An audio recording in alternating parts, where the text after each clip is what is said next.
Assalamualaikum warahmatullahi wabarakatuh.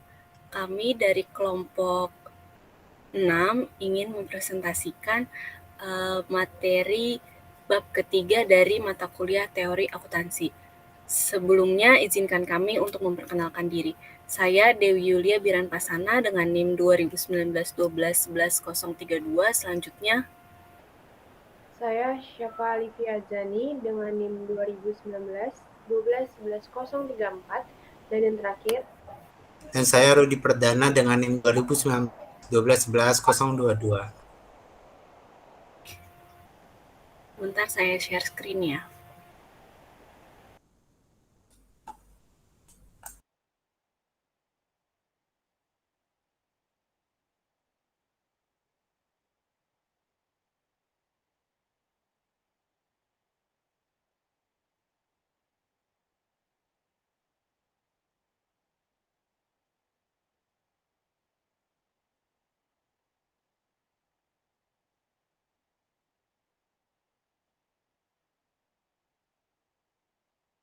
Sudah terlihat ya? Sudah. Sudah, Dew. Baik.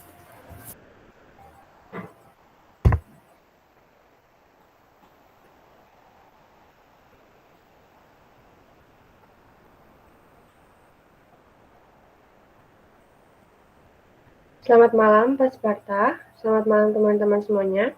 Pada hari ini, kami dari kelompok teori akuntansi akan membahas tentang a conceptual framework. Next. Satu kelompok terdiri dari 3 orang, yaitu Dewi Yulia Biranpasana dengan NIM 2019-12-11-032, Rudi Perdana dengan NIM 2019-12-11-022, dan yang terakhir saya sendiri, Syafa Alifia Jani dengan NIM 2019-12-11-034. Next. Yang pertama adalah peran dari konseptual kerangka. Kerangka konseptual adalah struktur teori akuntansi yang didasarkan pada penalaran logis yang menjelaskan kenyataan yang terjadi dan menjelaskan apa yang harus dilakukan apabila ada fakta atau fenomena baru. Perumusan kerangka konseptual dimulai dengan penentuan tujuan yang menjadi landasan untuk menyusun elemen lain seperti karakteristik kualitatif dari informasi dan pengakuan serta pengukuran elemen laporan keuangan. Menurut Kusumayati pada tahun 2019, bahwa kerangka konsep merupakan hubungan antara konsep yang dibangun berdasarkan hasil-hasil studi empiris sebagai pedoman dalam melakukan penelitian. Sedangkan menurut Noto Atmojo pada tahun 2010, kerangka konsep merupakan abstraksi atau intisari dan ringkasan yang terbentuk oleh generalisasi dari hal-hal yang khusus, sehingga konsep hanya dapat diamati dan diukur melalui konstruk yang dikenal dengan istilah variabel. Peran dari konseptual kerangka, yang pertama itu adalah sebuah teori akuntansi terstruktur, yang kedua mengidentifikasi dan mendefinisikan karakteristik kualitatif informasi keuangan dan elemen dasar akuntansi. Yang ketiga, menyatakan ruang lingkup dan tujuan pelaporan keuangan, dan yang terakhir berurusan dengan prinsip dan aturan pengakuan dan pengukuran dan pengungkapan laporan. Tujuan dibuatnya kerangka konsep adalah untuk membeberkan pedoman dalam penyusunan dan juga penyajian laporan secara umum atau general. Maka dari itu, dengan adanya kerangka konseptual, minat dari penelitian bisa lebih berfokus ke dalam bentuk yang layak diuji, serta memudahkan dalam menyusun hipotesis dan memudahkan identifikasi fungsi dari berbagai variabel penelitian. Kerangka konseptual diperlukan untuk, yang pertama, mengumumkan lebih banyak standar yang berguna dan konsisten di masa yang akan datang atau future dengan dasar yang sama. Yang kedua, masalah-masalah praktis yang baru muncul sehingga dapat dengan cepat dipecahkan dengan referensi kerangka teori dasar yang sudah ada. Yang ketiga, kerangka kerja konseptual akan meningkatkan pemahaman dan keyakinan pemakai laporan keuangan atas pelaporan keuangan. dan akan menaikkan komparabilitas antar laporan keuangan perusahaan. Dan yang terakhir, masalah-masalah baru akan dapat dipecahkan secara cepat jika mengacu pada kerangka teori yang telah ada. Next. Menurut SB, sistem yang koheren dari tujuan dan dasar yang saling terkait yang diharapkan mengarah pada standar yang konsisten dan yang mengatur sifat, fungsi, dan batasan akuntansi dan pelaporan keuangan merupakan salah satu peran dari konseptual kerangka. Pemilihan kerangka konseptual yang tepat pada sebagian besar penelitian ditentukan oleh beberapa landasan, seperti yang pertama, landasan pertama berpikir deduktif, analisis teori, konsep, prinsip, premis yang berhubungan dengan masalah yang akan diteliti. Oleh karena itu, peneliti harus membuat analisis secara hati-hati dan kritis, serta menelaah semua kepustakaan yang berhubungan dengan subjek penelitian secara cermat sebelum memformulasikan hipotesis yang bertujuan untuk menjawab pertanyaan penelitian tersebut. Yang kedua, landasan kedua berpikir induktif, yaitu analisis penelusuran hasil penelitian orang lain yang mendahului yang terkait dengan masalah dan tujuan penelitian. Yang ketiga, landasan ketiga adalah merumuskan permasalahan dan penetapan tujuan penelitian atas dasar sintesis dari analisis landasan pertama dan kedua dengan cara berpikir kreatif inovatif. Sistem sintesis pengalaman, teori, fakta, tujuan penelitian, dan logika berpikir kreatif disusun menjadi kerangka konseptual penelitian.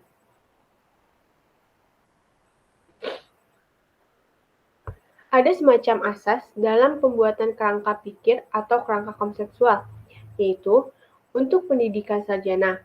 Kerangka konsep mengacu pada suatu konsep yang telah ada atau cukup satu. Variabel yang membentuk kerangka konsep disesuaikan dengan variabel yang relevan dengan permasalahan yang ada, yaitu tujuan penelitian. Jadi, mencoba mencocokkan teori, konsep dengan realita permasalahan di lapangan. Kemudian untuk pendidikan magister, selain berdasarkan kerangka konsep yang ada, bisa lebih dari satu, juga diminta ada masukan ide atau gagasan baru. Paling tidak ada modifikasi variabel yang disesuaikan realita di lapangan. Tujuan akhir penelitian program magister lebih diutamakan dalam bentuk ide dan atau teknologi pemecahan masalah. Dan yang terakhir, untuk pendidikan dokter, maka konsep yang ada harus dimodifikasi. Artinya, seorang program dokter juga ada ide, gagasan inovatif dalam mengembangkan konsep. Ide inovatif yang disesuaikan dengan kondisi dan situasi di mana penelitian tersebut diadakan, sehingga menghasilkan pengetahuan baru. Next. Peran dari konseptual kerangka, ada beberapa masalah. Yang pertama, apakah kita memerlukan teori umum akuntansi? Yang kedua, apakah akuntansi saat ini perlu permisif? Yang ketiga, apakah praktik akuntansi saat ini terlalu tidak konsisten?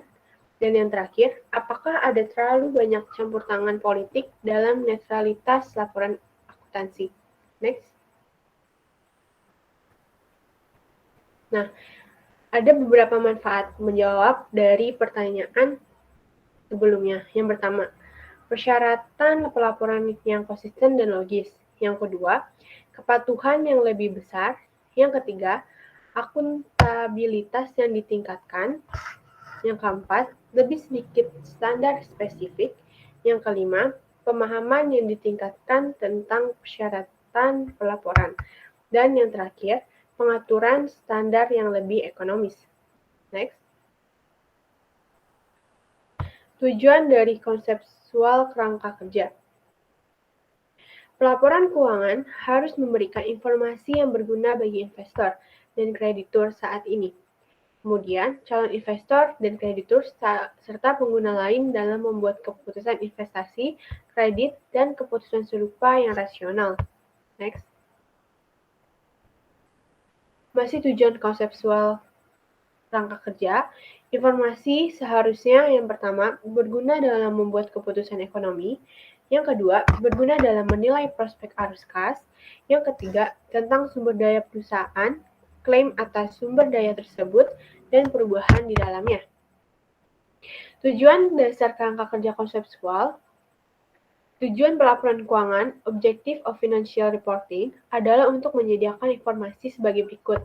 Yang pertama, yang berguna bagi mereka yang memiliki pemahaman memadai tentang aktivitas bisnis dan ekonomi untuk membuat keputusan investasi serta kredit. Yang kedua, untuk membantu investor yang ada dan potensial, kreditur yang ada dan potensial, serta pemakai lainnya dalam menilai jumlah, waktu, dan ketidakpastian arus kas di masa depan. Dan yang terakhir, tentang sumber daya ekonomi, klaim terhadap sumber daya tersebut dan perubahan di dalamnya. Tujuan, objektif dimulai dengan lebih banyak berfokus pada informasi yang berguna bagi para investor dan kreditor dalam membuat keputusan. Fokus ini lalu menyempit pada kepentingan investor dan kreditor atas prospek penerimaan kas dari investasi mereka dalam atau dari pinjaman telah mereka berikan ke entitas bisnis.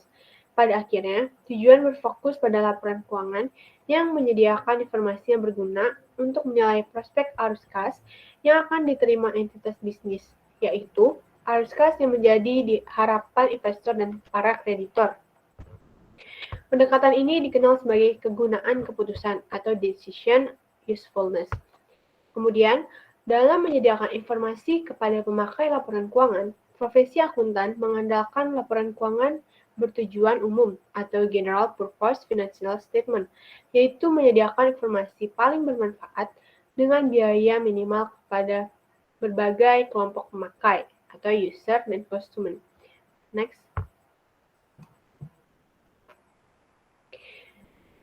Masih di dalam tujuan konseptual kerangka kerja, kita bisa lihat di dalam tabel, tujuan untuk kerangka kerja konseptual, EASB dan FASB mempertimbangkan kerangka tujuan utama pelaporan keuangan adalah untuk mengkomunikasikan informasi keuangan kepada pengguna atau user dan konsumen.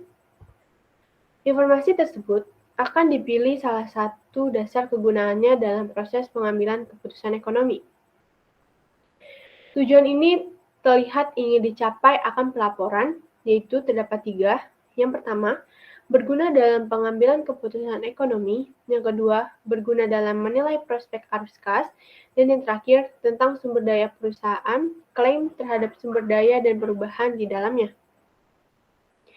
Kerangka EASB dikembangkan mengikuti jejak dari pembuat standar Amerika Serikat, FASB, pada periode 1987 sampai 2000. FASB menerbitkan laporan konsep 7 mencakup topik-topik sebagai berikut. Terdapat 5. Yang pertama, tujuan dari pelaporan keuangan oleh perusahaan bisnis dan organisasi non-profit. Yang kedua, karakteristik kualitatif informasi akuntansi yang berguna. Yang ketiga, unsur-unsur laporan keuangan, kriteria untuk pengakuan dan pengukuran unsur-unsur. Yang keempat, dan yang terakhir, penggunaan arus kas dan menyajikan informasi nilai dalam pengukuran akuntansi. EASB memiliki konsep laporan hanya satu, kerangka atas penyusunan dan penyajian laporan keuangan. Itu dikeluarkan oleh AASC, organisasi pendahulu ke EASB pada tahun 1989 dan kemudian diadopsi oleh EASB pada tahun 2001. Kerangka menggambarkan konsep-konsep dasar dengan yang laporan keuangan disusun. Ini berfungsi sebagai panduan untuk tidak menyasar langsung dalam IAS atau IFRS atau interpretasi. IASB menyatakan bahwa kerangka yang pertama menentukan tujuan laporan keuangan, yang kedua mengidentifikasi karakteristik kualitatif yang membuat informasi dalam laporan keuangan berguna, yang ketiga, mendefinisikan elemen dasar laporan keuangan dan konsep untuk pengakuan dan pengukuran mereka dalam laporan keuangan. Kerangka kerja konseptual dimaksudkan untuk konstitusi dalam proses penyusunan standar. Tujuannya adalah memberikan petunjuk dalam menyelesaikan perselisihan yang meningkat selama proses penyusunan standar dengan mempersempit pertanyaan, apakah standar telah sesuai dengan kerangka konseptual atau tidak. Secara lengkap, kerangka kerja konseptual adalah yang pertama, petunjuk FASB dalam menerapkan standar akuntansi. Yang kedua, menyediakan kerangka acuan untuk menyelesaikan pertanyaan sebelum ada standar khusus yang mengaturnya. Yang ketiga, menentukan batasan pertimbangan dalam penyusunan laporan keuangan. Yang terakhir, atau keempat, mempertinggi komparabilitas dengan menurunkan jumlah alternatif metode akuntansi. Kerangka kerja konseptual atau conceptual framework didefinisikan oleh FASB sebagai berikut. A coherent system of interrelated objectives and fundamentals that is expected to lead to consistent standards and that principles the nature, function, and the limits of financial accounting and reporting.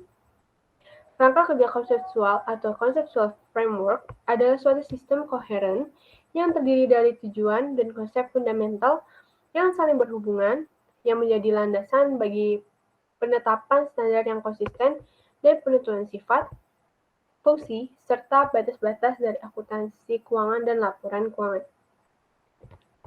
Yang dimaksud tujuan adalah tujuan pelaporan keuangan, sedangkan fundamentals atau kaidah-kaidah pokok adalah konsep-konsep yang mendasari akuntansi keuangan, yaitu menuntun pada pemilihan transaksi, kejadian, dan keadaan-keadaan yang harus dipertanggungjawabkan, pengakuan, dan pengukurannya, cara meringkas serta mengkomunikasikannya kepada pihak-pihak yang berkepentingan, seperti investor.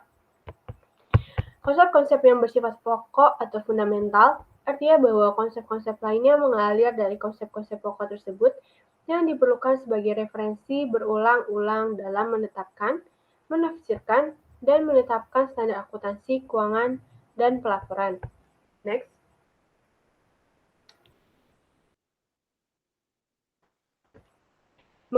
Mengembangkan konsep kerangka. Pengembangan kerangka konseptual dipengaruhi oleh dua isu utama. Yang pertama, prinsip versus pendekatan berbasis aturan untuk pengaturan standar. Yang kedua, informasi untuk pengambilan keputusan dan pendekatan teori keputusan. Kebutuhan akan kerangka kerja konseptual, yaitu yang pertama, kerangka kerja konseptual akan meningkatkan pemahaman dan keyakinan pemakai laporan keuangan atas laporan keuangan dan akan menaikkan komparabilitas antar laporan keuangan perusahaan. Yang kedua, masalah-masalah yang baru akan dapat dipecahkan secara cepat jika mengacu pada kerangka teori yang telah ada. Perumusan kerangka konseptual. Proses perumusan kerangka konseptual pada dasarnya merupakan proses evolusi yang dihasilkan dari pekerjaan atau proyek sebelumnya. Upaya dilakukan sebelum dihasilkan kerangka konseptual dapat dilacak pada berbagai publikasi. Kebutuhan akan kerangka kerja konseptual ada dua, yaitu kerangka kerja konseptual akan meningkatkan pemahaman dan keyakinan pemakai laporan keuangan atas laporan keuangan dan akan menaikkan komparabilitas antar lapor keuangan perusahaan. Yang kedua, masalah-masalah yang baru akan dapat dipecahkan secara cepat jika mengacu pada kerangka teori yang telah ada. Next. Berbasis prinsip dan berbasis aturan pengaturan standar. Terdapat dua. Yang pertama, IASB sebagian besar menghasilkan standar berbasis prinsip yang konsisten dan koheren. Yang kedua, standar berbasis aturan dapat meningkatkan keterbandingan dan keterverifikasian dan dapat mengurangi manajemen laba.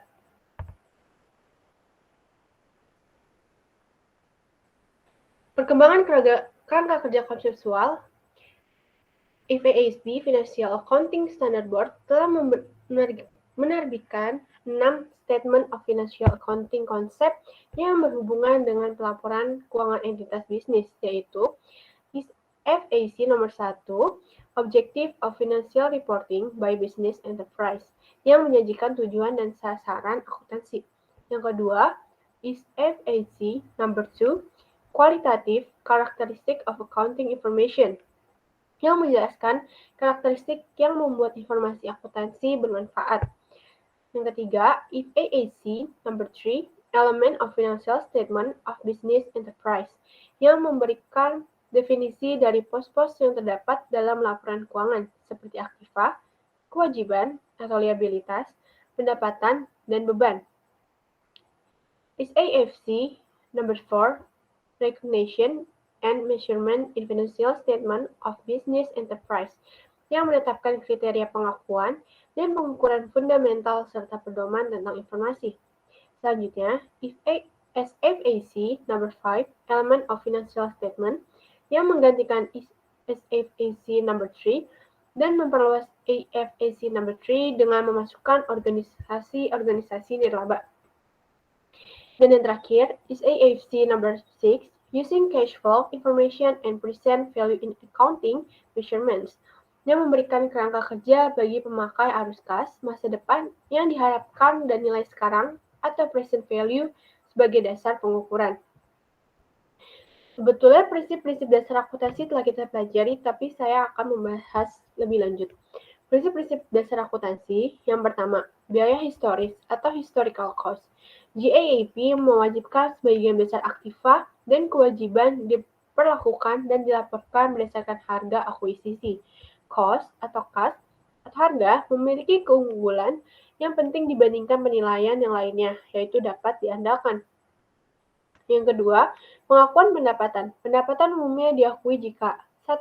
Telah direalisasi atau dapat direalisasikan, dan yang kedua, telah dihasilkan. Yang ketiga, prinsip penandingan atau matching principle. Beban untuk periode ditentukan dengan mengaitkannya dengan pendapatan tertentu dengan periode tertentu. Beban diakui jika terdapat hubungan langsung atau sebab akibat dengan penjualan produk atau penyerahan jasa. Yang kedua, pada periode terjadinya, yaitu pada saat kas dikeluarkan jika tidak terdapat hubungan langsung atau sebab akibat dengan penjualan produk atau jasa. Yang ketiga, dengan alokasi yang sistematis dan rasional, jika butir 1 dan 2 yang saya sebutkan tadi tidak terpenuhi, contohnya depresiasi. Nah, prinsip yang keempat, prinsip pengungkapan penuh atau full disclosure principle. Mengakui sifat dan jumlah informasi yang dimasukkan dalam laporan keuangan mencerminkan trade-off penilaian seperti terdapat 3. Yang pertama, hal-hal yang harus diungkapkan karena mempengaruhi keputusan pemakai. Yang kedua, kebutuhan untuk menyajikan secara penuh agar informasi dapat dipahami. Dan yang terakhir, catatan atas laporan keuangan umumnya ditujukan untuk memperkuat atau memperjelas pos-pos yang disajikan dalam bagian utama laporan keuangan dan tahunan. Next.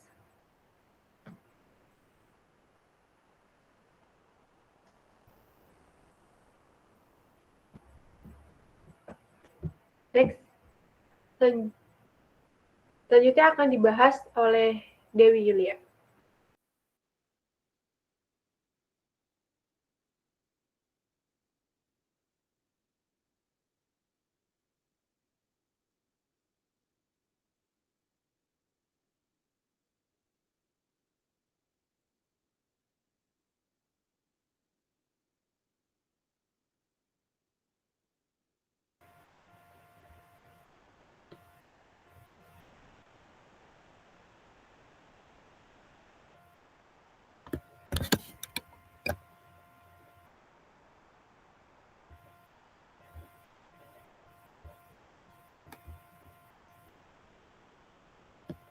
Apakah share screen-nya sudah terlihat?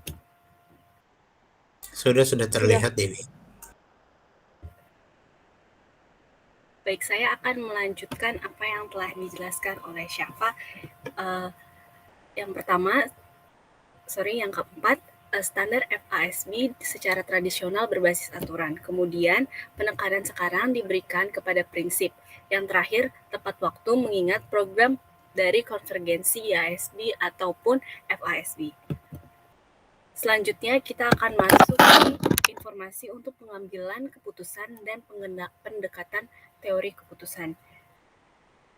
Untuk informasi diterima secara luas bahwa data akuntansi ini adalah untuk pengambilan keputusan atau tujuan evaluatif dalam kaitannya dengan entitas tertentu. Nah, informasi dari akuntansi ini untuk pengambilan keputusan dimulai dengan fungsi dari stewardship. Di masa lalu, pelayan yang bertanggung jawab atas harta warisan harus bertanggung jawab kepada tuannya. Di era Pacioli, akuntansi harus dijadikan mitra diam setelah usaha selesai. Nah, kalau hari ini, manajer bertanggung jawab kepada pemegang saham perusahaan.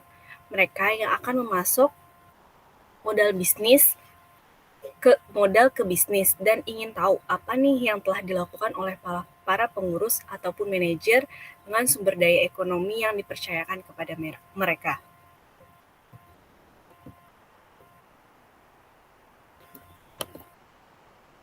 Informasi tentang bagaimana manajer telah melaksanakan tanggung jawab penatagunaan mereka digunakan oleh pemegang saham untuk mengevaluasi kinerja manajer dan perusahaan. Nah, sejak tahun 1960, penekanan telah ditempatkan pada aspek pengambilan keputusan dari informasi akuntansi. Misalnya, Moniz menyatakan bahwa data kuantitatif ini sangat membantu dalam membuat keputusan ekonomi yang rasional, yaitu dalam membuat pilihan di antara alternatif sehingga tindakan benar terkait dengan konsekuensinya. Salah satu alasan untuk penekanan ini mungkin pengembangan dari teori keputusan. Informasi untuk pengambilan keputusan bagaimanapun tidak terlihat untuk menggantikan informasi yang berkaitan dengan pelayanan ataupun akuntabilitas. Informasi untuk pengambilan keputusan menyeratkan lebih dari sekedar informasi tentang penata layanan. Pertama, pengguna informasi keuangan sangat diperluaskan untuk mencakup semua penyedia sumber daya, contohnya seperti investor ataupun debitur, penerima barang, dan jasa ataupun pihak yang telah melakukan fungsi review ataupun pengawasan. Kedua, informasi akuntansi dipandang sebagai data masukan untuk model prediksi pengguna. Nah, oleh karena itu kita harus mengajukan beberapa pertanyaan. Yang pertama, jenis informasi akuntansi apa yang akan relevan dengan prediksi pengguna tentang kinerja dan posisi di masa depan. Kedua, sedangkan penata layanan terutama berkaitan dengan masa lalu untuk menilai apa yang telah dicapai dan apa nih yang akan diprediksi untuk melihat ke depannya. Informasi akuntansi untuk research eksternal tentu saja didasarkan pada peristiwa masa lalu, tapi masa depan tidak dapat diabaikan. Karena ketika pengambilan keputusan secara tegas dinyatakan sebagai tujuan akuntansi. Buat banyak orang, penekanan pada pengambilan keputusan sangatlah menyiratkan penggunaan nilai-nilai saat ini. Jika memungkinkan, pengguna akan lebih memilih untuk memiliki informasi aktual tentang peristiwa masa depan yang mempengaruhi suasana. Namun, kita hanya bisa memprediksi peristiwa saat ini, karena belum terjadi, dan peristiwa dan nilai di masa depan tidaklah objektif dan tidak dapat menjadi dasar yang dapat diandalkan dalam mengambil keputusan. Bagi banyak akuntan, nilai saat ini adalah nilai yang paling relevan untuk pengambilan keputusan, karena saat ini paling dekat dengan masa depan dan masih didasarkan pada kenyataan. Namun, pendukung akuntansi konvensional percaya bahwa biaya historis masih relevan untuk pengambilan keputusan. Nah, pendekatan teori keputusan akuntansi sangat membantu untuk menguji apakah akuntansi mencapai tujuannya. Nah, teori harus berfungsi sebagai standar di mana praktik akuntansi dinilai. Dengan kata lain, itu harus menjadi cetak biru untuk konstruksi banyak sistem individu dalam praktiknya. Jika sistem individual memberikan informasi yang berguna, maka teori yang menjadi dasar sistem dapat dianggap efektif ataupun valid. Prosesnya dapat disajikan seperti yang kita bisa lihat semua di layar. Untuk panahnya ini menunjukkan output dari teori ataupun model. bisa kita lihat di sini proses teori keputusan. Yang pertama adalah teori keseluruhan akuntansi, kemudian outputnya itu individu sistem akuntansi, kemudian ramalan model pengguna, yang terakhir adalah keputusan model pengguna. Model memetakan proses di mana output dari sistem akuntansi ini memberikan input kepada model keputusan penggunanya. Informasi keuangan mungkin memiliki jangkauan pengguna yang lebih luas.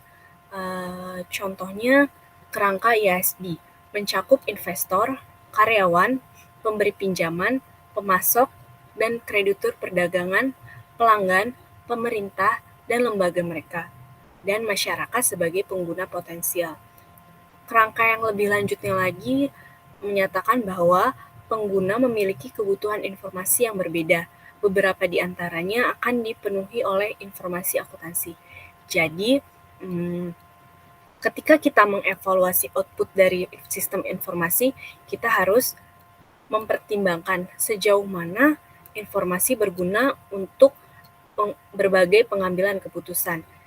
Teori dalam tindakan yang terlihat dari bagian ini dimaksudkan untuk mengeksplorasi situasi di mana penyusun tidak puas dengan ukuran kinerja berdasarkan standar akuntansi. Mereka memberikan ukuran lain dari penghasilan yang mendasari, yang mereka anggap lebih baik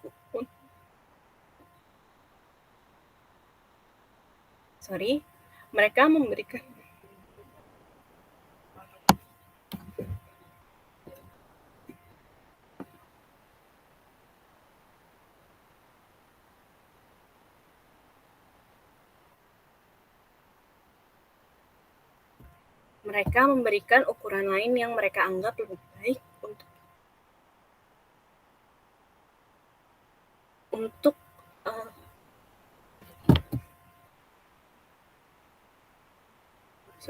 untuk memenuhi kebutuhan informasi pengguna.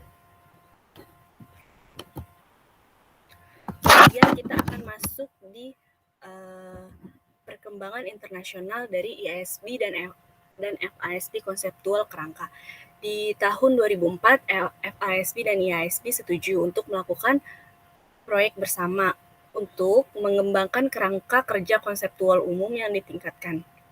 Tujuan mengembangkan standar ini yang berbasis prinsip secara konsisten, secara internal, dan konvergen secara internasional. Mereka juga telah menyusun sebuah draft exposure yang telah diproduksi di bulan Juni tahun 2009.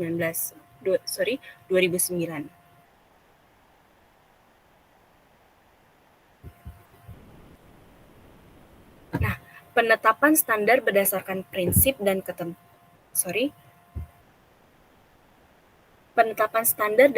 berdasarkan prinsip dan ketentuan informasi untuk pengambilan keputusan. Nah, standar akuntansi Amerika Serikat seringkali menggambarkan sebagai berbasis aturan standar karena mengandung banyak persyaratan rinci yang harus dalam kaitannya dengan perawatan yang harus diikuti sesuai dengan standar akuntansi.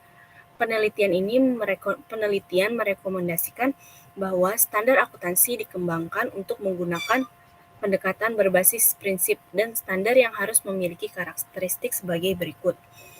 Didasarkan pada kerangka konseptual, ditingkatkan dan diterapkan secara konsisten, jelas menyatakan tujuan dari standar, memberikan detail yang cukup dan struktur yang standar, dapat dioperasionalkan dan dapat diterapkan secara konsisten, meminimalkan penggunaan pengecualian dari standar, menghindari penggunaan tes prosentase yang memungkinkan insinyur keuangan untuk mencapai kepatuhan teknis dengan standar sementara.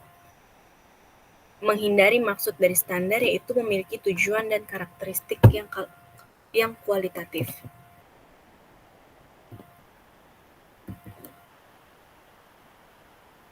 Nah, untuk proyek kerangka konseptual FASB dan IASB ini ada 8. Yang pertama,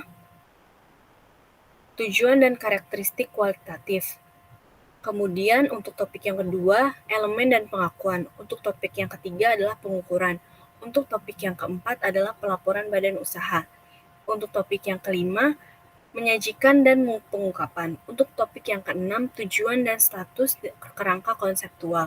Untuk topik yang ketujuh ada pengaplikasian pada organisasi non-laba. Untuk topik yang terakhir dari proyek kerangka konseptual FASB dan IASB adalah isu yang terjadi.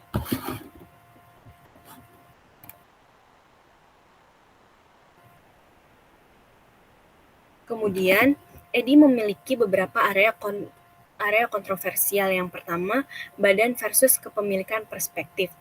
Seperti yang dibahas dalam buku ini, sudut pandang entitas dan kepemilikan mewakili pendekatan yang berbeda untuk pelaporan keuangan.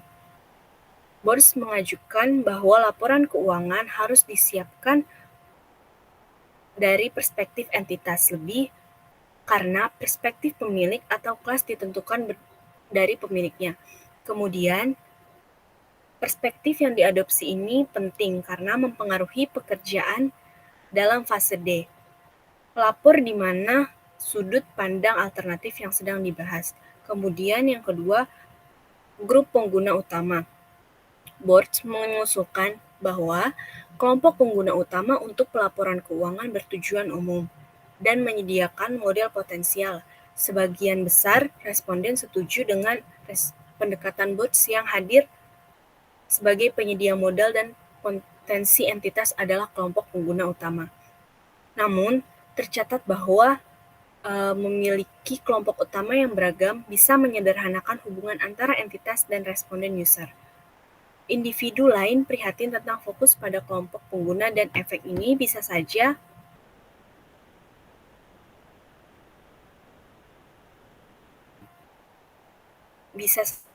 pengakuan atas kebutuhan pihak lain seperti badan amal dan kelompok pemantauan tata kelola untuk perusahaan. Kemudian, kegunaan keputusan dan kepengurusan. Banyak koresponden setuju dengan pandangan Dewan Komisaris dan Direksi. Namun, responden lainnya khawatir bahwa tujuan pengawasan tidak cukup ditekankan. Sementara untuk peran laporan keuangan dalam memberikan informasi untuk memungkinkan pengguna meramalkan arus kas masa depan lebih ditekankan. Misalnya kelompok yang mewakili Europe National Setter Standard yang menghasilkan laporan khusus untuk menangani pengelolaan atau akuntabilitas sebagai tujuan dan menyimpulkan bahwa ada konsensus yang luas dalam mendukung pengelolaan akuntabilitas sebagai tujuan yang terpisah dari pelaporan keuangan. Dan yang terakhir adalah karakteristik kualitatif.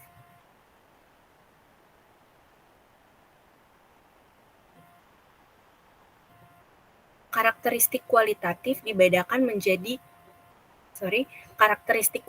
ini dibedakan sebagai fundamental. Yang pertama ada relevansi dan representasi kesetiaan atau meningkatkan misalnya keterbandingan, variability, ketepatan waktu, dan pemahaman. Nah, tergantung bagaimana mereka semua mempengaruhi kegunaan informasi. Hampir setiap responden mengomentari Edi setuju bahwa relevansi adalah karakteristik yang mendasar. Nah, mayoritas setuju dalam kaitannya dengan representasi yang setia. Tetapi kelompok yang setuju ini menyarankan bahwa Dewan tidak cukup membenarkan penggantian keandalan dengan representasi yang setia dan bahwa istilah tersebut memiliki arti yang berbeda.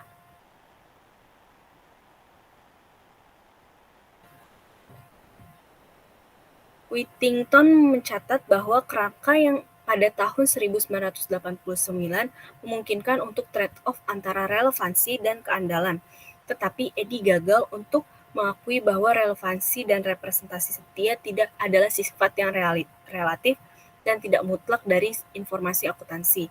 Dia ini menganggap bahwa pendekatan ini memiliki implikasi untuk praktek. Relevansi akan dipertimbangkan. Yang pertama diikuti oleh kesetiaan representasional daripada membiarkan pertukaran yang mengakui kepentingan relatif dalam situasi tertentu dari masing-masing karakteristik. Kemudian ada juga seseorang yang berpendapat yang bernama Penol mengatakan bahwa kerangka konseptual akuntansi ini harus mengakui perlunya apa yang dia gambarkan sebagai ketidakjelasan dalam istilahnya. Kesulitan dalam menangkap konsep adalah dalam istilah yang digunakan dalam kerangka, dan implikasi yang mengikuti dari penggunaan istilah tertentu diilustrasikan dengan baik dalam diskusi IASB berikut tentang keandalan dan representasi setia. Meskipun beberapa anggota Dewan berhati-hati tentang kehilangan istilah dapat diandalkan dari leksikon IFRS umum, anggota Dewan lainnya dan staf senior dari IASB mencatat bahwa dapat diandalkan adalah salah satu istilah yang paling bermasalah dalam leksikon itu. Beberapa menggunakan untuk menyiratkan presisi yang lain menggunakan alasannya sebagai untuk menghindari pengakuan kewajiban. Yang lainnya menyiratkan keterverifikasian Dewan menyimpulkan bahwa satu-satunya cara untuk menghindari penyalahgunaan ini adalah miskomunikasi. Yang diakibatkan adalah dengan fokus pada apa yang mereka coba dikomunikasikan oleh kerangka kerja. Istilah yang berbeda, representasi yang setia mungkin itu adalah terbaik yang mereka miliki. Kemudian Australia juga mengikuti pendekatan di mana isu-isu untuk sektor nirlaba dan nirlaba dipertimbangkan bersama. Nah, standar yang dimaksud adalah untuk diterapkan pada dua sektor. Nah, Dewan Standar Akuntansi Sektor Publik Internasional atau IAFC telah memulai proyek untuk mengembangkan CF sektor publik. Kemudian kita masuk di materi baru, yaitu sebuah kritik konseptual proyek kerangka. Pengembangan kerangka konseptual bertemu dengan kritik di Amerika Serikat, Australia, dan di tempat lain. Analisis kritik ini membantu menjelaskan alasan lambatnya pengembangan kerangka kerja sebelumnya dan menyoroti isu-isu yang relevan untuk mencapai kemajuan dalam proyek IASB ataupun FASB saat ini. Ada dua pendekatan yang dapat kita gunakan dalam analisis kita. Yang pertama adalah mengasumsikan bahwa kerangka konseptual harus menjadi pendekatan yang ilmiah berdasarkan metode yang digunakan dalam bidang penyelidikan ilmiah lainnya. Resep atau pengamatan akuntansi yang timbul dari suatu pendekatan harus membenarkan validitasnya dengan menggunakan logika yang empirisme. Satu detik adalah pendekatan profesional yang berkonsentrasi pada resep pendekatan yang terbaik untuk pengaturan aturan. Kita akan membahas dua bidang luas dalam analisis ini. Yang pertama ada kritik ilmiah, deskriptif, dan yang terakhir adalah non-operasional.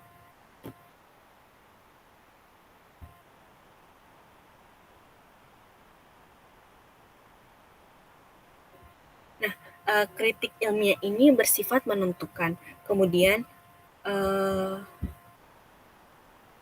aturan dan konversi yang tidak ditentukan tidak dapat menyelesaikan masalah pengungkapan kontemporer, definisi yang tidak jelas, tidak membahas masalah pengukuran, kemudian risiko pengambilan keputusan mekanis, kemudian kerangka kerja mungkin menjadi tujuan itu sendiri, yang terakhir terlalu bergantung pada definisi.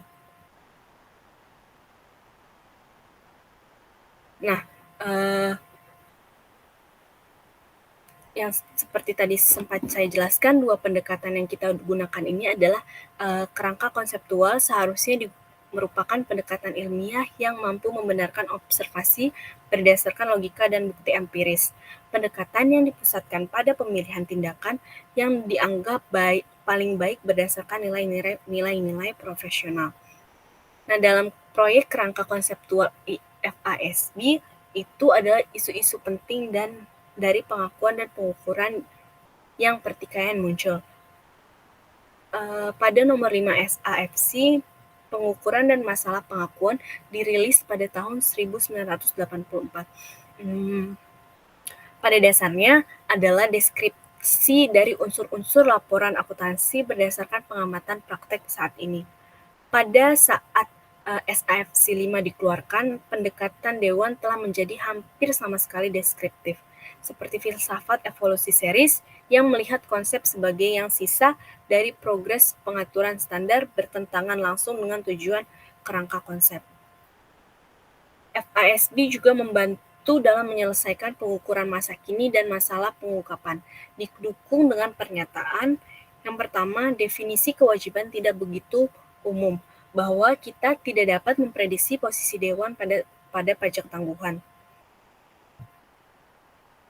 Kerangka yang mendukung dua prinsip yang berlawanan dari accounting dan merupakan bukti awal bahwa kerangka tersebut adalah tidak mungkin menjadi panduan yang berguna dalam memecahkan masalah dan pengukuran. Untuk yang terakhir, hal ini tidak dapat membahas masalah estimasi yang dimana upaya masa lalu untuk mendorong publikasi biaya saat ini yang telah kandas.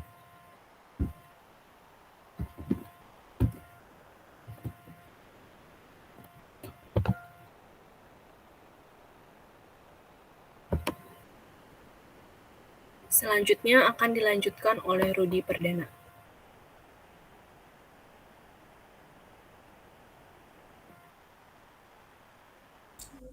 Baik, selanjutnya saya akan membahas mengenai ontologis dan epistemologis asumsi. Bisa di slideshow. Oke. Ini Meet Google-nya agak sedikit mengganggu, tolong di-hide dong. Tertutup aja, tertutup. Oke, sekarang kita akan membahas mengenai ontologis dan epistemologis asumsi. Apa sih ontologis dan epistemologis asumsi ini? Dari materi di sini bisa dijelaskan bahwa ontologis dan epistemologis asumsi ini itu adalah bebas dari bias atau netralitas, di mana kualitas informasi yang menghindari mengarahkan pengguna ke kesimpulan yang mengamankan kebutuhan, keinginan atau persangka tertentu dari pembuatnya. Maksud dari bebas dari bias itu, dia itu bebas dari yang namanya subjektivitas. Kalau misalnya kita sebagai akuntan, kan kita dituntut untuk bersifat independen dalam melakukan segala hal, terutama dalam membuat laporan keuangan dan audit. Nah, dalam ontologis dan epistemologis ini, itu maksudnya adalah seperti itu, di mana kita sebagai akuntan bersifat netral atau independen, ya tidak bersifat subjektif kepada klien yang meminta tolong kepada kita untuk kita memberikan jasanya kepada klien tersebut. Nah, dalam kita menyampaikan laporan keuangan, sebagai contoh, klien saya meminta untuk saya membuat laporan keuangan perusahaan triwulan. Lalu saya sebagai akuntan itu harus memegang teguh yang namanya ontologis dan epistemologis asumsi, yaitu bebas dari bias atau netralitas. Jadi ketika klien saya meminta untuk membuatkan laporan keuangan, saya harus membuat apa adanya dan itu sesuai, tidak memberatkan klien. Seperti contoh, misalnya klien ini meminta untuk pembayaran pajak dikurangkan saja karena tidak akan mempengaruhi dari operasional perusahaan. Nah, saya sebagai akuntan yang memegang kode etik akuntan dan tahu apa itu ontologis dan epistemologis, makanya saya akan mengatakan bahwa tidak bisa seperti itu. Kita sebagai warga negara yang baik harus membayar pajak tepat jumlahnya dan tepat waktu. Makanya rata-rata sebagai akuntan kita dituntut untuk bersifat lebih objektif atau independen atau netral. Nah, dari hasil tersebut kita harus menyampaikan sebuah kualitas informasi dari jasa kita yang mengarahkan pengguna ke kesimpulan atau mengamankan kebutuhan dari keinginan tersebut serta terhindar dari prasangka dari pembuatnya. Maksudnya di sini adalah kita telah memberikan jasa kita kepada klien tersebut. Nah, klien tersebut itu harus bersifat harus menerima laporan tersebut apa adanya dan sesuai fakta, serta diharapkan bagi klien tersebut untuk menghindari sebuah prasangka buruk bahwa saya selaku akuntan melakukan kecurangan. Tidak, itu tidak seperti itu konsepnya. Melainkan kita sebelum membuat jasa audit atau jasa keuangan, kita tentu ada yang namanya negosiasi, dan negosiasi ini itu sebagai akuntan kita harus menjalankan hal tersebut walaupun negosiasinya dengan klien banyak yang aneh-aneh, kita harus tetap mematuhi kode etik dan hukum yang berlaku. Nah, dari situ saja kita sudah menerapkan yang namanya bebas dari bias atau netralitas. dalam sebuah teori atau berdasarkan kata para ahli, menurut Solomon, Solomon itu mengatakan bahwa kebebasan dari bias itu adalah sebagai pembuatan peta keuangan.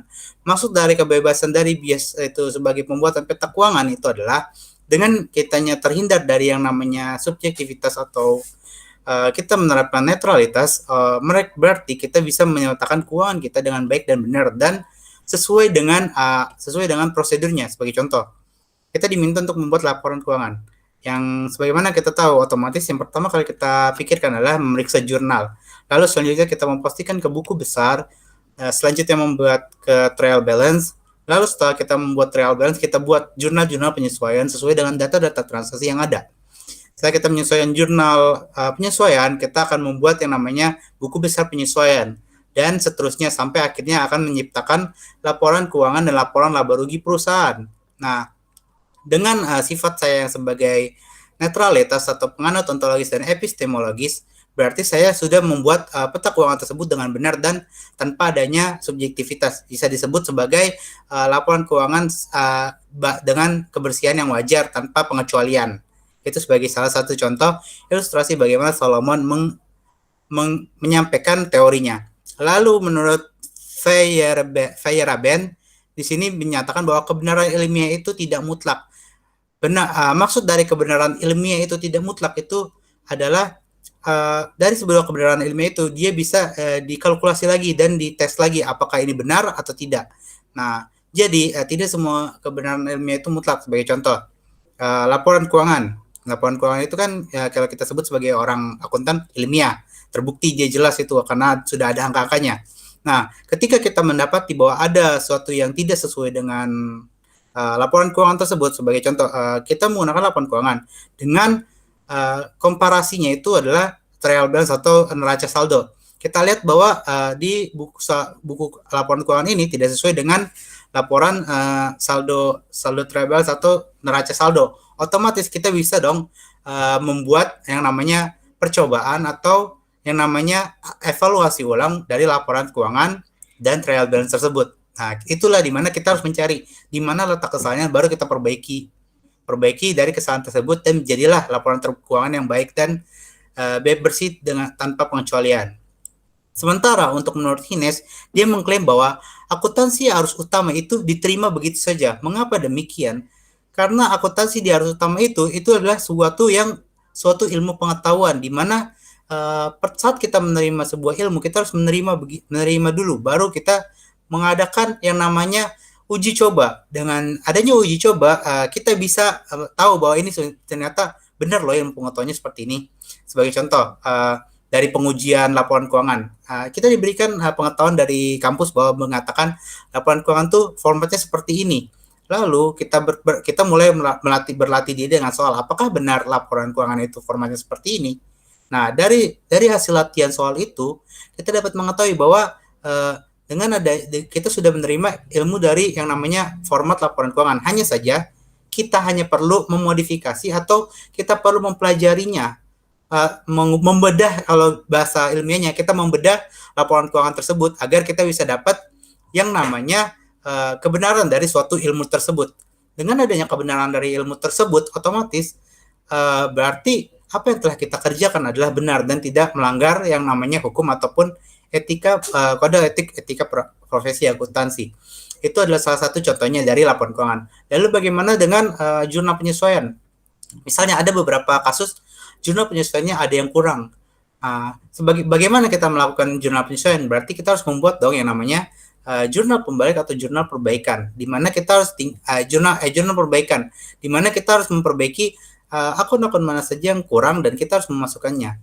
Seperti yang kita ketahui bahwa jurnal yang namanya jurnal perbaikan, kita tentu dong tahu bagaimana formatnya, dan format dari jurnal perbaikan itu kita sudah diterima dari awal kita berkuliah. Nah, pengetahuan soal kita tentang format jurnal penyesuaian itu adalah salah satu dari akuntansi arus utama yang diterima begitu saja. Itu menurut teori dari Hines.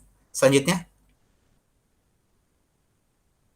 Nah, sekarang kita akan membahas mengenai sirkularitas penalaran. Sirkularitas penalaran ini itu adalah bagaimana pola pikir penalaran kita terhadap sebuah akuntansi. Di sini dijelaskan bahwa tujuan dari kerangka konseptual itu adalah membantu praktik sehari-hari akuntan. Maksud dari di sini adalah sebuah kerangka konseptual ini itu sebagai panduan kita sebagai akuntan untuk melakukan kegiatan atau praktik sehari-hari sebagai akuntan. Sebagai contoh, saya memegang kerangka konseptual mengenai auditing keuangan PTA. Sebagai akuntan, saya kan pasti akan melakukan tindakan audit dan kadang ada yang menggunakan memberikan jasa laporan keuangan.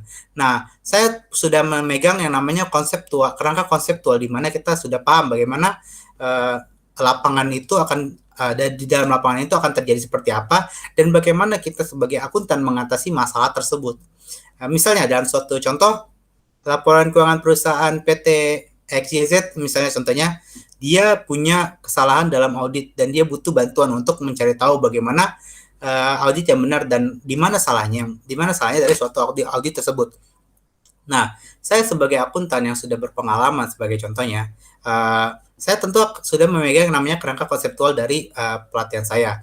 Dan tentunya dalam menerapkan kerangka konseptual itu kita cuma tinggal mengimplementasikan apa yang telah kita pelajari dan apa yang telah kita kerjakan dan apa yang kita telah lakukan selama ini itu sebagai praktik sehari-hari. Nah, setelah kita memberikan praktik laporan tersebut berdasarkan pengalaman kita dari praktik sehari-hari kita, berarti kan mereka sebagai klien akan merasakan senang dong, senang dengan jasa kita karena kita telah memberikannya layanan yang sebaik mungkin dan sebisa mungkin kita berbuat yang baik lah untuk memberikan saran keuangan dan laporan audit yang benar, karena sebagai akuntan kita kan sudah mengetahui ada yang namanya ranah hukum. Ranah hukumnya Undang-Undang Nomor 5 Tahun 2011 dan kemudian SAP 200 dan 210 itu kan salah satu regulasi hukum yang harus kita patuhi. Dan regulasi hukum itu termasuk dalam kerangka konseptual. Mengapa kita sebut itu sebagai kerangka konseptual? Karena itu sebagai panduan kita untuk bertindak sebagai akuntan yang profesional atau auditor yang berprofesional. Itu adalah salah satu contohnya. Mengapa kita bisa masukkan tersebut sebagai sebagai kerangka konseptual?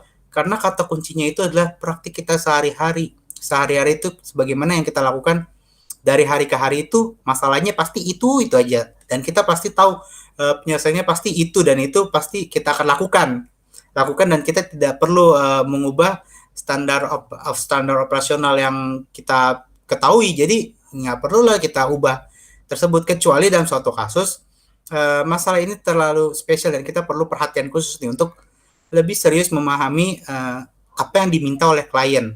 Nah, disinilah itu kita harus menggunakan kembali lagi ke konsep kerangka konseptual, di mana kita harus mematuhi aturan tersebut sebagai panduan kita untuk melakukan praktik sehari-hari.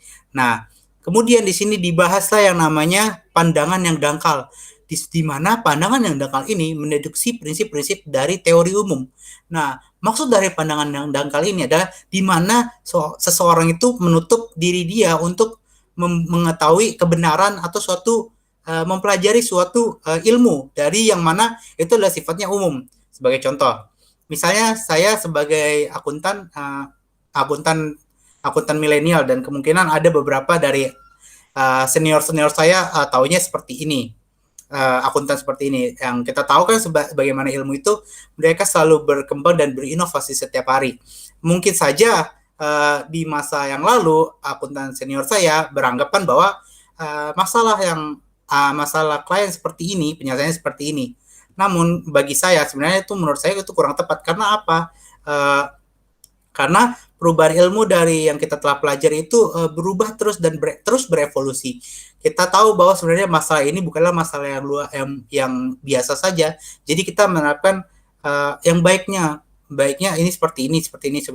Padahal intinya itu adalah hal yang sama. Cuma kita hanya memberikan sebuah penjelasan atau penalaran bagaimana suatu masalah ini bisa diselesaikan. Sebagai contoh begini. Dalam laporan keuangan kita diberikan modal 10. Lalu kita belanjakan 5.000, hasilnya adalah 5. Menurut ilmu versi lama itu adalah hal yang wajar karena dia membelanjakannya Dan bagaimana kamu bisa mendapat 5? Itu karena kita memberitahu dengan simpel membelanjakan uang senilai 5. Lalu bagaimana dengan ilmu yang terbaru? Nah, dari dalam ilmu terbaru sebagai contoh, saya sebenarnya sebagai contoh yang sama, saya punya dana 10. Kemudian saya membelanjakan uang saya sebesar 5, sebesar 5 rupiah itu untuk keperluan. Nah, sebagai hasil dari penghitungan itu kan 10 dikurang 5, hasilnya 5 kan. Nah, tetapi dalam ilmu terbaru mereka pasti bertanya, kamu kemanakan uang itu? Kemanakan uang itu? Kalau di dalam versi lama pasti kita kan bilang membelanjakannya dengan membelanjakannya saja. Mungkin belanjakannya dengan membelanjakan barang. Tapi kalau di dalam masa modern kan kita sudah berkembang, ada yang namanya teknologi, ada yang namanya perubahan dari tradisional ke modernisasi. Jadi dalam laporan dalam memberitahu info tersebut, saya akan memberitahukan bahwa saya bukan hanya membeli barang, melainkan saya juga harus memberitahu bahwa ada kemungkinan saya membayar beban dari penyusutan atau saya membayar beban sewa saya selama saya memiliki uang tersebut. Nah, itulah yang akan jadi dari penjelasan saya ini itu adalah sebuah ilmu yang menjadi teori-teori umum dan teori-teori yang terbaru dari hasil evolusi sebuah namanya pengetahuan. Dan kita sebagai akuntan mau tidak mau kita harus mengikuti perubahan supaya kita lebih menjadi orang yang relevan.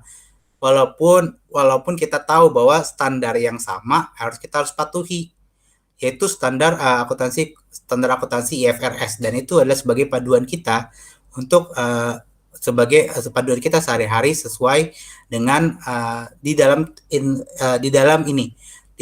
tujuan dari kerangka konseptual, yaitu membantu praktik sehari-hari akuntan. Itu adalah sebuah hubungan kausalitas dari poin pandangan yang dangkal kepada kerangka konseptualitas yang telah saya jelaskan.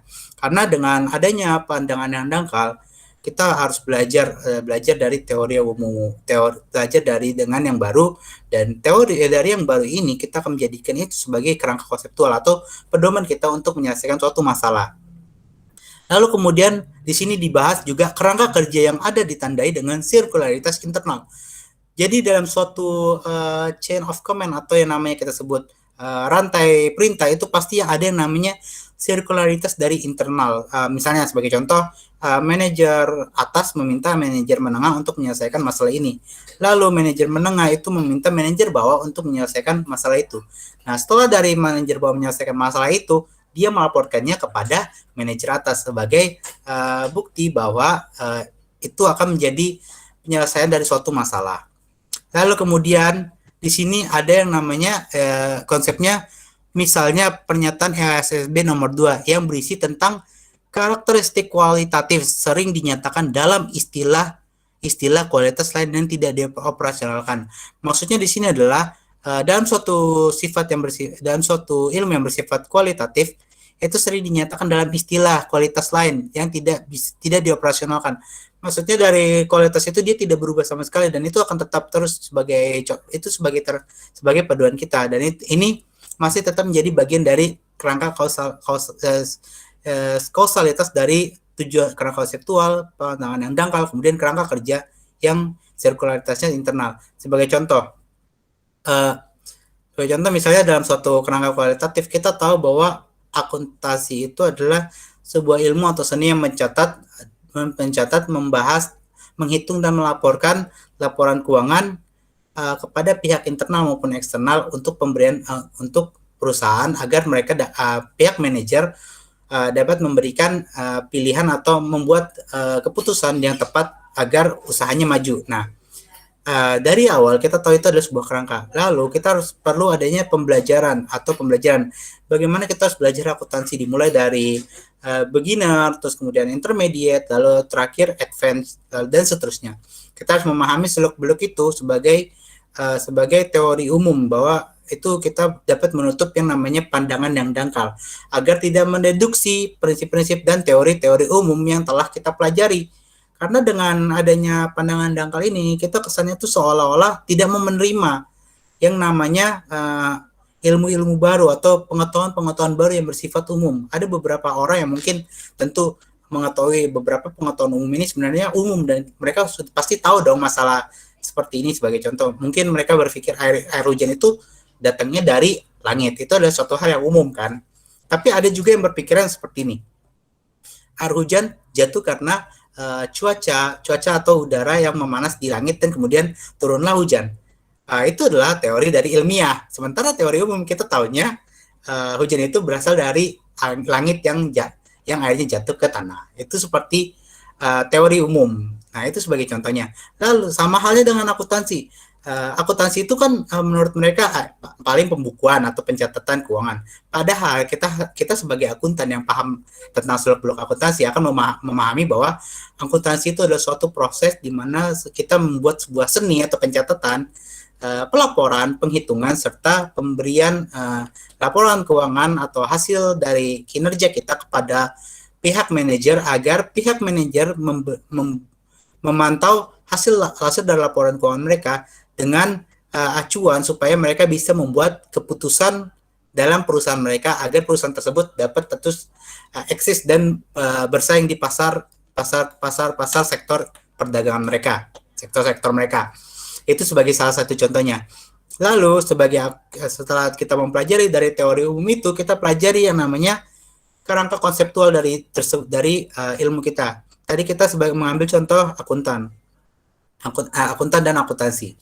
Jadi kita harus tahu dulu seluk-beluk akuntan, apa saja yang diperlukan dalam akuntan, yang perlu dipelajari oleh akuntan, dan bagaimana cara kerja hukum atau regulasi yang diberikan dari perusahaan, dari standar akuntansi internasional maupun nasional kepada nasional, sehingga kita bisa pahami itu adalah suatu hal-hal yang bersifat kausalitas. Dengan kita setelah memahami yang namanya kerangka konseptual seperti akuntansi keuangan menengah, lanjutan, terus kemudian manajemen akuntansi keuangan, akuntansi manajemen, akuntansi biaya, terus kita belajar tentang hukum tentang akuntansi, yaitu undang-undang dan standar akuntansi profesional. Nah, dari semua yang telah kita pelajari itu adalah sebagai acuan kita atau kerangka konseptual kita untuk pedoman kita dan paduan kita untuk berpraktik atau memberikan jasa kita sebagai akuntan kepada klien-klien kita. Ini masih kita sebut sebagai slide ini kita bisa sebut sebagai sirkularitas penalaran, di mana ini bersifat sebagai lingkaran penalaran. Ini secara umum. Selanjutnya, lalu kita akan membahas mengenai disiplin yang tidak ilmiah. Disiplin yang tidak ilmiah ini poinnya adalah pertanyaan bagaimana apakah akuntansi itu merupakan ilmu? Ya, karena dengan anggapan bahwa akuntansi ini bersifat perspektif dan syarat nilai. Sekarang kita berdasarkan dari slide ini kita bayangkan bagaimana kalau akuntansi itu bukanlah sebuah ilmu, melainkan sebuah tulisan saja yang perlu kita baca dan kemudian kita lupakan begitu saja. Bagaimana nanti dengan di masa depan? Apakah akuntansi itu dapat berfungsi atau apakah akuntansi itu akan diperlukan jika kita hanya membaca saja, tidak mempelajari? Kita tahu bahwa ilmu itu adalah hal yang harus kita pelajari supaya kita dapat bekerja ataupun bertindak sebagaimana sesuai dengan ilmu kita, dan itu selagi itu tidak bertentangan dengan perintah Tuhan. Kalau misalnya akuntansi bukanlah ilmu, lalu bagaimana dengan pendahulu kita? Bagaimana mereka bisa menemukan standar akuntansi? Lalu bagaimana mereka bisa menetapkan metode akuntansi keuangan dan bagaimana dan seterusnya? Kalau misalnya mereka bukan ilmu, mungkin sampai sekarang kita tidak mungkin yang namanya bersekolah yang namanya akuntansi. Dan mungkin kita akan berpikir akuntansi itu mungkin hanya kita sebatas menuliskan buku, menuliskan jumlah uang yang telah kita belanjakan dan sebagainya. Itu sebagai track record dari aktivitas kita sehari-hari. Padahal itu menurut mereka mungkin bukan ilmu, tapi bagi kita sebagai orang, walaupun dia itu bersifat preskriptif dan syarat nilai, di mana syarat nilai ini maksudnya adalah nilai-nilai ini bersifat terlalu tradisional ataupun tidak berubah mengenai hal-hal yang modern, berarti dia itu bukanlah ilmu. Kalau misalnya dia bukan ilmu, lalu bagaimana kita bisa belajar akuntansi? Nah, ini yang menjadi kesulitan kita. Ilmu akuntansi itu bagi kami itu adalah sebuah ilmu, karena dengan kita mempelajari sebuah ilmu, kita membuat sebuah masa depan yang cerah, di mana kita bisa memahami uh, masalah seseorang dan kita bisa memberikan solusinya. Sebagai contoh, misalnya dalam suatu perusahaan, klien tersebut meminta saya untuk mengerjakan masalah keuangan ini. Saya sebagai akuntan, misalnya tidak tahu paham ilmu soal akuntan. Bagaimana saya harus menjawab untuk memberikan masalah keuangan klien saya? Saya pasti akan mengatakan saya tidak bisa, maaf, terima kasih. Itu seandainya jika akuntansi itu bukan ilmu. Lalu bagaimana jika akuntansi itu adalah ilmu, walaupun dia bersifat preskriptif dan syarat nilai? Sebagai contoh seperti yang tadi, klien saya meminta saya untuk menyelesaikan laporan keuangan dari masalah klien tersebut. Saya sebagai orang akuntan yang tahu ilmu akuntansi dan saya tahu bahwa akuntan itu bersifat preskriptif dan syarat nilai, saya pasti akan mengikuti yang namanya aturan. Biasanya dalam suatu pelajaran atau suatu ilmu pasti ada yang namanya peraturan. Sebagai contoh, dalam suatu ilmu etika kita diajarkan etika akuntan profesional, kita diajarkan untuk tidak bersifat subjektif. Itu sudah tergolong tidak bersifat subjektif. Itu berarti syarat nilai. Kenapa? Karena kita dituntut sebagai akuntan itu bersifat independen, dan sebagai akuntan yang profesional atau sebagai akuntan yang baik kita harus mematuhi itu. Nah, kembali lagi kepada masalah klien saya, karena saya tahu ilmu, otomatis ya saya akan menjawab seperti ini. Ya, saya akan membantu Anda, saudara untuk menyelesaikan masalah keuangan Anda. Dengan saya memberikan jawaban tersebut, otomatis klien saya akan memakai jasa saya dong, dan saya akan memberikan jasa saya yang terbaik untuk menyelesaikan masalah klien. Setelah saya menyelesaikan masalah klien itu akan tentu berterima kasih, dan mungkin apabila dia berkenan atau suka rela memberikan dana atau sampingan, kita sebut tipsnya, untuk karena bantuan kita, mungkin itu adalah suatu hal yang mungkin sebagai rasa tanda terima kasih, mungkin saja seperti itu. Namun ada pula yang memberikan ucapan terima kasih saja, itu juga sudah cukup bagi kita, karena kita sebagai orang yang baik, kita tidak kalau kita meminta tolong, kita harus memberikan bantuan. Lain halnya dengan saat kita bekerja. Kalau misalnya kita diminta tolong untuk mengerjakan ini, kita harus mengerjakannya dengan syarat kita harus mendapatkan gaji yang menurut saya lebih arah ke sesuai dengan apa yang telah kita kerjakan. Nah, dari hal tersebut, dari penjelasan saya tersebut, bahwa perbedaan di antara kita menganggap akuntansi sebagai ilmu dan di mana akuntansi tidak sebagai ilmu, itu adalah suatu perbedaan yang sangat jauh sekali. Karena dengan adanya akuntansi sebagai ilmu, itu bisa memudahkan kita dong dalam bertransaksi keuangan sampai saat ini. Dan bahkan saya yakin bahwa perusahaan perbankan juga tentunya pasti akan menggunakan ilmu akuntansi. Dan ilmu akuntansi itu akan berasal dari sebelum-sebelumnya, dan mungkin akan berevolusi atau berubah dalam cakupan mungkin bagaimana mereka memandang bahwa akuntansi ini apakah perlu perubahan. Kalau misalnya ada perlu perubahan, bagian mana yang perlu diberubah, dan itu pasti tentu membutuhkan waktu yang lama untuk merubah hal tersebut, karena syarat nilai itu tidak selamanya permanen, tapi bisa saja berubah dari waktu ke waktu atau waktu yang lama. Itu bisa kita sebut evolusi. Lalu kemudian di sini ada yang poin ini namanya stempel. Stempel di sini itu adalah sampai kita yakin dalam pikiran kita tentang sifat akuntansi, itu tidak ada gunanya bagi profesi untuk menginvestasikan sumber daya yang besar dalam mengembangkan kerangka konseptual untuk mendukung standar akuntansi.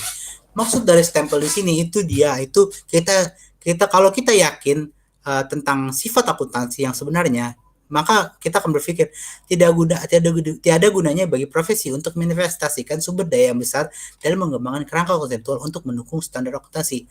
Betul hal tersebut, karena sebagai kita ketahui, investasi itu kita harus memikirkan baik buruknya dan profitnya tentunya. Nah, kalau kita misalnya berpikir untuk profesi ini menginvestasikan untuk mengembangkan kerangka konseptual untuk mendukung standar akuntansi, itu bukan tugas kita. Nanti itu malah jadi lembaga sosial. Bahkan lembaga sosial seperti FS, saya yakin mungkin ada pekerjaan yang mungkin akan dibayar, dan itu mungkin itu ini bersifat bertolak belakang dari hal tersebut. Karena dalam perubahan suatu konseptual atau perubahan kerangka, kita perlu yang namanya pemikir dan pelaku, di mana ada yang namanya otak dan otot. Di sini kita perlu beberapa orang-orang cerdas atau cendekiawan untuk menginvestasikan sumber daya, baik itu manusia, jam atau direct hours kalau kita belajar akuntansi biaya, dan direct material labor. Itu pasti bukan adalah hal yang besar dong, karena ini permasalahannya untuk mendukung standar akuntansi, di mana standar akuntansi ini itu akan berpengaruh ke khalayak umum atau khalayak publik, di mana ini akan jadi pertentangan pada pembahasan materi sebelumnya, seperti public interest dengan personal interest atau individual interest. Ini akan menjadi bagian dari percecokan atau di mana pertengkaran antara pihak yang diuntungkan dan pihak yang dirugikan. Nah, dari pihak yang diuntungkan dan dirugikan ini ada dua penyebab. Yang pertama, mereka yang menolak perubahan karena mereka mendapatkan posisi yang enak, atau kita sebut mereka yang diuntungkan lah, misalnya dari dana segini kalau misalnya kerja kita dapat komisi seperti ini. Lalu kemudian ada mungkin beberapa yang menginginkan perubahan karena mereka merasa dirugikan. Sebagai contoh, kita bekerja dari siang dan malam, tapi kita nggak pernah dapat komisi. Nah, di sini itulah terjadi cekcok, karena kalau kita harus menetapkan bagaimana standar akuntansi yang tepat. Kalau misalnya itu diatur dalam perusahaan dan kita tahu bahwa itu ada perubahan atau tidak sesuai dengan norma-norma sosial, kita akan harus merubahnya. Tapi merubah ini kita harus memikirkan dulu, apakah ini benar, apakah menginvestasikan sumber daya yang besar ini itu sepadan tidak dengan apa yang telah kita keluarkan, atau bagaimana dampak ke depannya dari investasi tersebut. Biasanya kalau dalam dampak investasi kita memikirkannya profit dan berharap bahwa dalam grafik investasi itu pasti akan naik dong. Kalau misalnya sebagai contoh kita investasi kripto itu kan misalnya Bitcoin ini kita investasi dananya sekian di saat harga yang sedang anjlok. Nah, kemudian di saat berikutnya kita lihat harga grafik Bitcoin itu tinggi, berarti otomatis kita harus memilih untuk menjualnya dong supaya kita mendapatkan untung. Nah, ini sama halnya dengan hal tersebut, yaitu kita harus mencari profit dulu baru kita bisa memikirkan standarnya atau dampaknya ke depan. Next. Sekarang kita akan membahas mengenai riset positif. Riset positif ini itu biasanya dalam poin ini dia mengatakan bahwa proyek kerangka konseptual itu mengabaikan temuan empiris penelitian akuntansi positif, di mana itu bertentangan satu sama yang lain. Mengapa demikian? Karena di sini dalam penelitian temuan empiris dan penelitian akuntansi positif itu kita pasti tentunya menemukan beberapa bukti yang membuat kita terkecoh. Misalnya sebagai contoh, laporan keuangan ini dia mengatakan bahwa ini pembelian 5.000. Tapi di jurnalnya dibilang 6.000. Kemana 1.000-nya? Apakah 1.000-nya ditilep atau diambil, atau mungkin untuk pembayaran beban penyusutan? Bagaimana demikian? Nah, ini dari kerangka konseptual kita harus mengabaikan temuan empiris tersebut sebelum sampai kita membuktikan apakah itu benar uang tersebut terpakai untuk dana seperti itu atau tidak. Kalau misalnya tidak, ini yang namanya bertentangan satu sama lain, atau kita sebut sebagai kecurangan atau penyelewengan uang walaupun hanya sebesar 1.000 ya. Nah, kemudian di sini dibahas bahwa semakin banyak bukti bahwa pasar modal tidak efisien, maka di sini dari hasil tersebut bahwa pasar modal tidaklah efisien. Mengapa demikian? Kita tahu bahwa pasar modal itu menjual apa? Modal, menjual yang namanya pendanaan atau stok, atau yang kita sebut saham. Saham sekarang semakin banyak bukti bahwa pasar modal itu tidak efisien. Kenapa? Karena di masa-masa seperti ini, misalnya di masa sebelumnya, di mana itu bersifat tanpa pandemi, kan kita tahu bahwa sahamnya segini nih, naik nih, ada kemungkinan kita untung, atau ada kemungkinan kita harus mengganti portofolio investasi kita. Lalu kemudian di saat terjadinya pandemi di tahun 2019, boom, harga saham jadi semuanya turun, anjlok drastis. Bagaimana nasib para investor itu? Pasti mereka berpikir, waduh, saya merugi. Lembaga portofolio investasi saya selama pandemi merugi. Nah, dari sini kita dapat membuktikan bahwa pasar modal ini dia tuh bersifat uncertain atau tidak pasti. Berbeda dengan deposito. Deposito itu pasti nilainya, dan kadang kalau berubah itu pasti diberitahukan sementara untuk perubahan. Sementara kalau pasar modal itu dia hanya menyebabkan prediksi dan prediksi terus tanpa adanya kepastian. Nah, dari dengan adanya prediksi ini itu membuktikan bahwa pasar modal itu tidaklah efisien karena tidak sesuai dan tidak dapat membantu investor sesuai dengan kebutuhan investor itu sendiri. Di mana-mana kan kita sebagai investor menginginkan profit supaya kita dapat mendapat jatah sapi perah kita untuk keuangan. Intinya dalam bahasa Inggrisnya kita sebut milking money atau automatic money maker sebagai contoh seperti itu. Tapi jika kita berpikir kita memanfaatkan pasar modal yang tidak efisien, terus kita hanya dapat ruginya saja, maka kita tidak bisa menganggap pasar modal itu sebagai money maker atau pembuat uang atau sapi perah keuangan. Tidak bisa seperti itu. Nah, di poin berikutnya, jika kerangka kerja konseptual dapat memastikan pengguna menerima informasi yang berguna, ini akan memberikan tujuan yang berguna. Nah, ini adalah suatu contoh poin yang paling tepat, dan ini adalah yang perlu kita perhatikan, di mana kerangka konseptual dapat memastikan pengguna menerima informasi yang berguna. Maksud dari informasi yang berguna ini sebagai contoh, saya sebagai penabung di bank, dan kemudian saya meminta untuk bank itu mengeluarkan deposito. Deposito saat itu bank mengatakan bahwa depositonya taruhlah 5%. Lalu kemudian sering berjalannya waktu itu masih flat, misalnya dianggaplah flat bet bunganya. Itu terus sampai 5% sampai saya akhir deposito. Nah, kemudian di saat saya ingin menarik deposito, pihak dari bank itu mengatakan bahwa bunganya ini kemungkinan akan turun menjadi 3%. Oh, berarti 3% ini akan menjadi pacuan saya saat saya menabung deposito. Nah, saya sebagai penabung pasti akan berpikir lebih baik kalau misalnya kita ditabung dengan bunga seperti ini, pasti kan akan mungkin pengaruhnya seperti ini, dan kita perlu yang namanya informasi tersebut. Kalau misalnya kita sudah dapat informasi tersebut, kita bisa dong mengambil keputusan dengan tujuan, dengan dalil dari atau dengan pacuan dari informasi tersebut. Maaf, next ya. Saya salah. Maaf, saya salah. Nanti. Halo, slide-nya salah ya. Oke, saya lanjut saja ya. Lanjut saya. Kalau misalnya kita sebagai akuntan percaya bahwa informasi itu berguna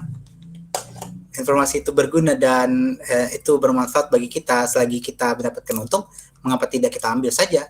Karena semakin di zaman ini semakin banyak yang namanya uncertain atau tidak pasti.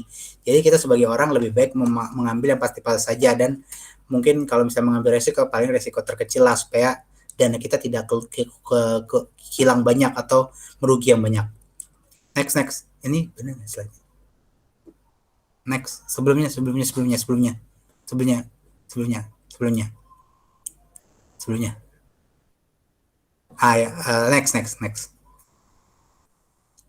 Nah, ini selanjutnya kita akan membahas kerangka konseptual sebagai dokumen.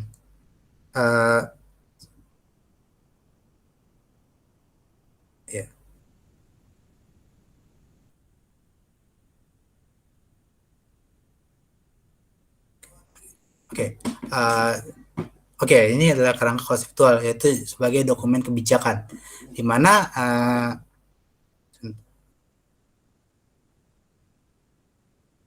ini sebagai kumpulan dari pengetahuan umum atau kerangka kerja konseptual gagal dalam sejumlah tes ilmiah.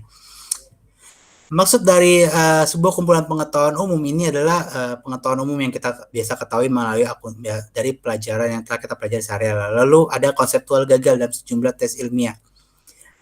Sejumlah kegagalan tes ilmiah itu biasanya dalam melakukan tes pasti ada yang namanya kegagalan. Kemudian di sini ada perbedaan antara teori dan kebijakan penting. Nah, ini antara itu persaingan di mana teori ini pengaruhnya kemana ke kebijakan. Apakah ini berpengaruh dari teori di buku atau bagaimana implementasinya di lapangan. Kemudian di sini CF ini tidak diproduksi dalam ruangan hampa politik. Jadi CF ini itu tidak akan pasti dan tidak mungkin dia akan diproduksi dalam ruangan politik, karena biasanya dalam CF ini dia pasti tentunya akan diisi dengan politik. Kemudian CF ini mungkin merupakan cerminan dari keinginan kelompok dominan.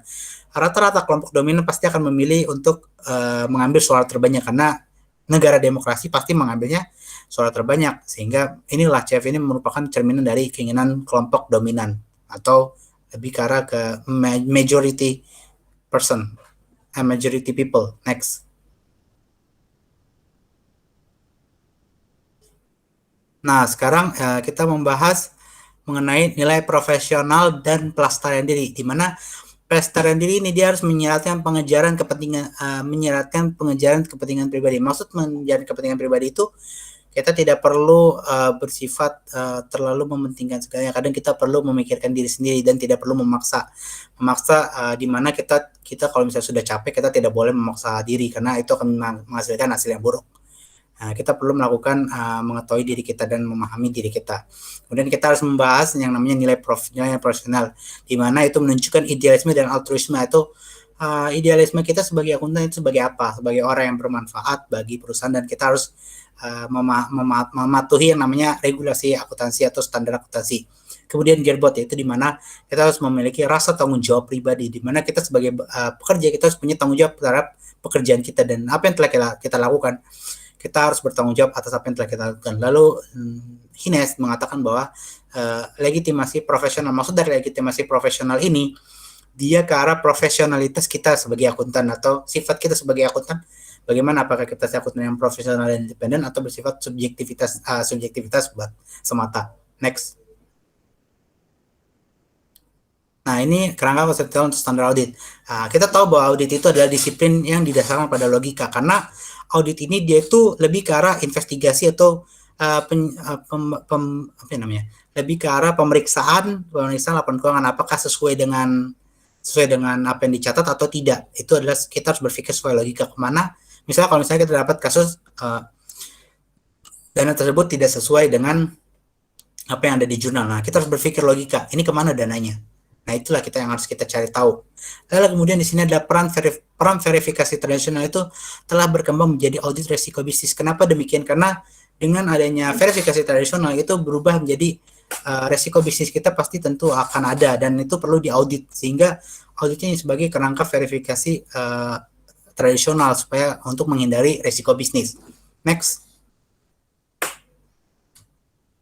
Nah, ini ringkasannya, di mana kerangka konseptual itu dimaksudkan untuk memberikan paduan yang koheren dan preskriptif untuk praktik akuntansi.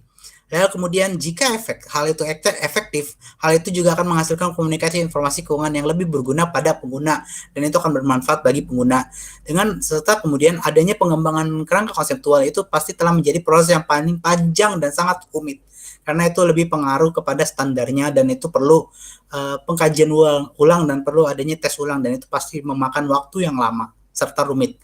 Kemudian perlu adanya kritik terhadap proyek kerangka konseptual yang ada, karena itu sebagai pertanda bahwa kita sebagai manusia yang kritis akan perubahan.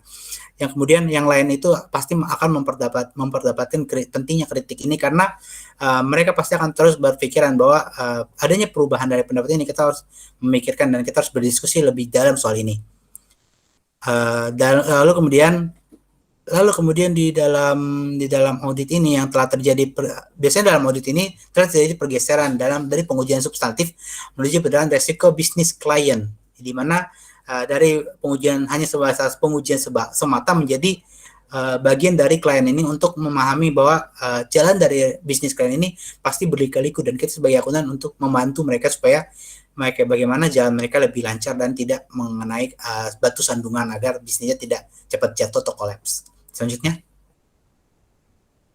Nah, ini adalah istilah-istilah sebelumnya dalam konsep utama, yaitu dari yang pertama kita telah bahas, yaitu kerangka konseptual untuk akuntansi dan audit, di mana kerangka konseptual akuntansi audit sudah dibahas sebelumnya, dan kemudian adanya pernyataan konsep akuntansi, dasar akuntansi, lalu kemudian ada FASB dan IASB yang sebagai lembaga pengaturan akuntansi dan regulasi akuntansi.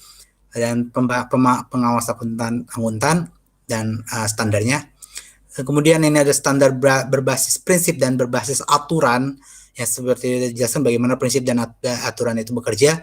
Lalu kemudian pengambilan keputusan dengan teori keputusan, di mana teori keputusan ini harus berdampak besar dan berdampak penting bagi yang mempengaruhi sendi-sendi perusahaan, dan itu harus mempertahankan perusahaan agar tidak jatuh atau kolaps. Kemudian bagaimana nilai-nilai profesionalisme atau bagaimana dan pelestarian diri, bagaimana kita sebagai akuntan bersifat profesional, tetapi kita harus memahami diri kita sendiri dan kita harus mengetahui batasan kita dan ranah-ranah kita harus mengerjakan hal tersebut. Dan kemudian adalah audit resiko bisnis, bagaimana yang telah dijelaskan tadi, dari hanya audit substantif atau hanya pengujian semata menjadi pemberi bantuan kepada klien atau partnership kita, partnership lebih ke arah bantuan partner agar bisnis mereka tidak cepat kolaps atau hancur atau runtuh. Karena dengan bantuan bisnis mereka bisa terus berjalan dan perekonomian negara akan pasti terus berjalan melalui bisnis tersebut. Next.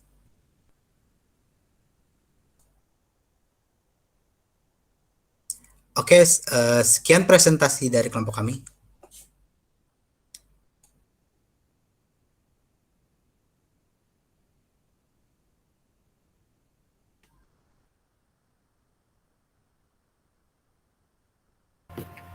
Baik, sekian presentasi dari kelompok kami. Kurang lebihnya mohon maaf. Wassalamualaikum warahmatullahi wabarakatuh.